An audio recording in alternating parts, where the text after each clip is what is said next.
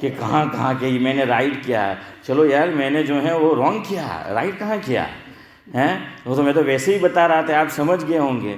تو મને એક ભાઈ કહેતા હતા, મેં નવો ઇમામતમાં આવ્યો ને સાદુલ્લાહ, મને કહે કે આ મસ્જિદમાં તો મુક્તદી અમુક એવા છે કે મુસલ્લા પર ઇમામ પહેલો પગ કેવો મૂકે ને તેવો જોઈએ એમ કે.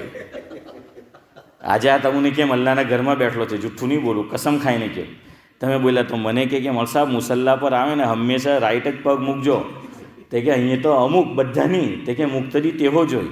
પછી મને કહેવા લાગ્યા, મને કહે કે આ જો મિંબર છે ને ઇસ્માઇલ ચાચા બેઠેલા તે મને કહે કે ખુતબો પડાવવા જાય ને તાહો જોઈએ કે પહેલો પગ કેવો મૂક્યો